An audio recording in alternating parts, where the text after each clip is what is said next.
On today's video, we're going to work on getting the sonotubes and rebar cages set. I had to make some adjustments to a couple of the cages that we made in the last video, but today we're going to shoot some grades and get the height set for our rebar cages and sonotubes.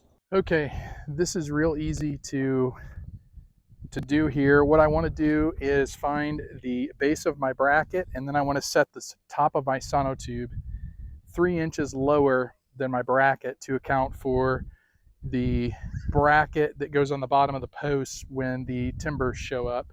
The timbers are cut to length, so that's why this has to be pretty accurate. So I'm going to find this bracket here in relation to my laser.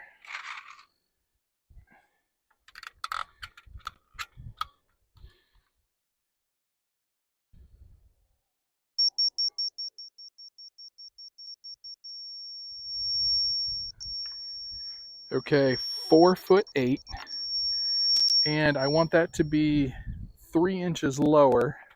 So we're going to raise this 3 inches. 1, 2, 3. And we made a little mistake yesterday. I wasn't accounting for not being able to dig the holes deep enough because it's so stinking hard down there. So we're going to have to cut these sonotubes off and unfortunately cut my rebar cages as well. And all I'm doing here is going 3 inches lower. I've already moved the laser up. Right there it is. And I've already marked. I've put a mark right here. So what we're going to do is put the string around here, and then I'll use the saw and we'll cut this off level. And when we do the concrete later on this week, we're going to fill it to the top of this. I have the top of this level.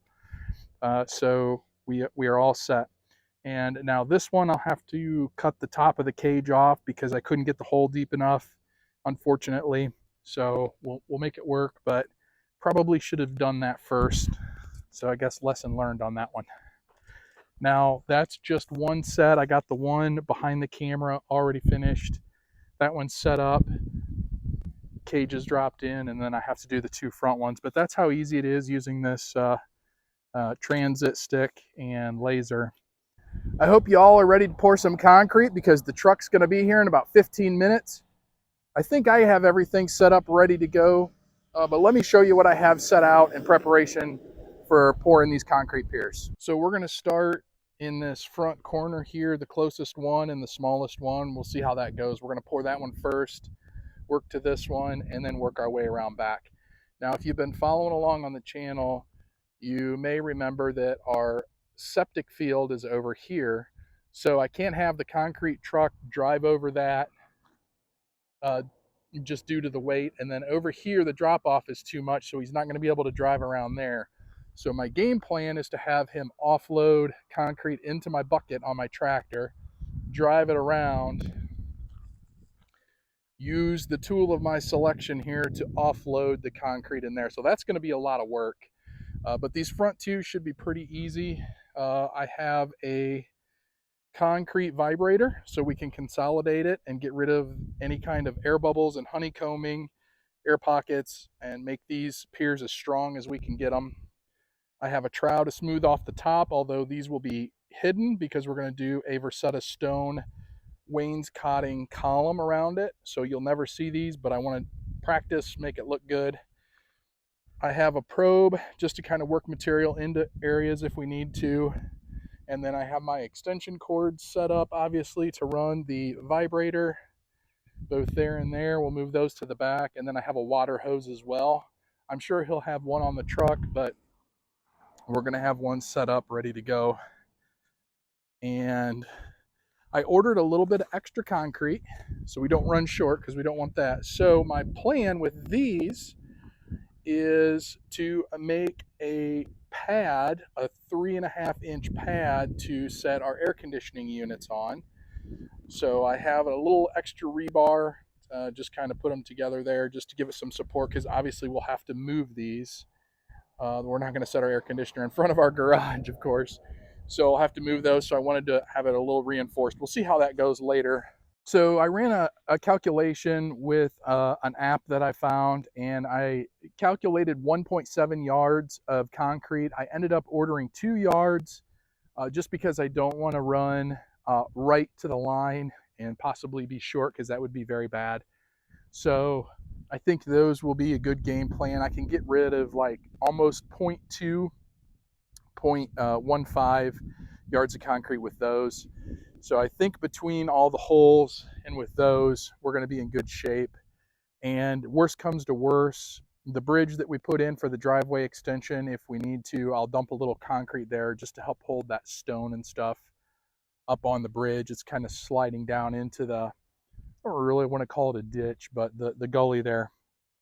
So we may do that if we have a little bit of extra. Otherwise, if they'll let us leave it on the truck, we'll see what happens. We'll just leave it on the truck.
Say that again? Yeah, it's supposed to go to the top.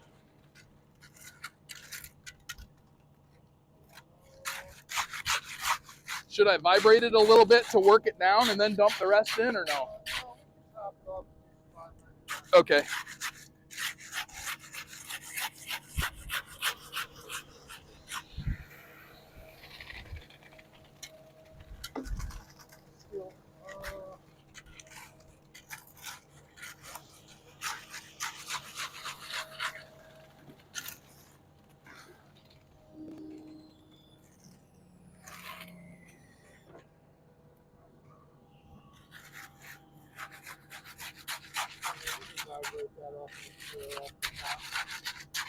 What's that for, the porch?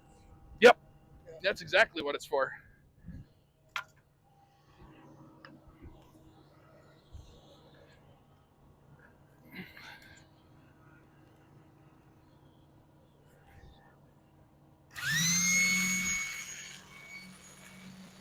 Oh,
might have to come back just a touch more.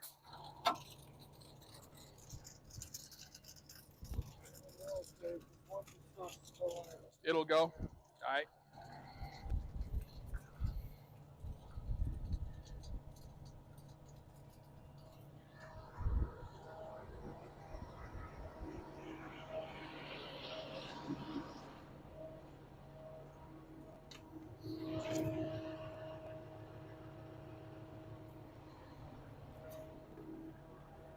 Yeah, I can already see those last two are going to be a lot of work.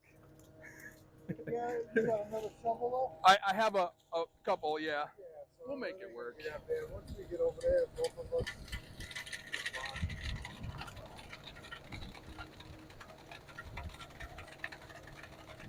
Yeah, this is pretty easy. I wish you could back around the back. Yeah.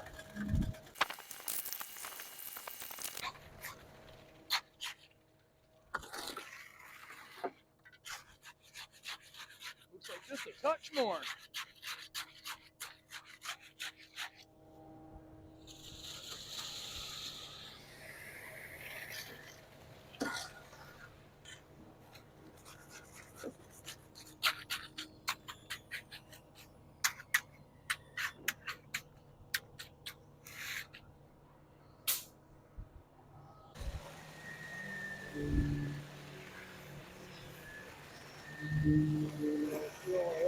Yep.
We have all 4 piers poured and it's actually already setting up, and I had enough concrete to pour 2 pads for our air conditioning units for the house.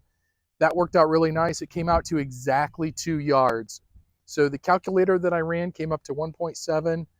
I figured out between 0.15 and 0.2 on this. So it worked out perfect to have 2 yards of concrete. We didn't have any extra, which is exactly how I like it, the most efficient way to do this. And a couple of lessons learned. I'm glad I really went the extra mile to secure the rebar cages, because this concrete is a lot heavier than what you think. You pick up a shovel full of concrete and it has some weight. So when you're dropping it off of the truck into the hole and it's hitting that rebar, you really need to have it stabilized in the hole so that it doesn't tip over and fall apart. And you really have to have it tied well. So glad I did that. The other thing that I guess I forgot with concrete is how quick it sets up when it's hot out. We're probably 85 degrees and sunny, and this stuff was setting up quick. So we had to keep moving, and we had everything done. I'm gonna say it was probably about an hour. Everything was poured and complete, and we were in the cleanup phase. And I spent a little extra time just to trowel things off to make it look nice. Not that it's super critical because most of the stuff is gonna be hidden, but it's good practice, and I think good craftsmanship anyways to do your best. That's all I have for you guys today on this video. We're getting so close to starting vertical on this house. I'm really excited. I hope you guys will stick around because it's going to be a fun project. Thanks for tuning in. We'll see you on the next video.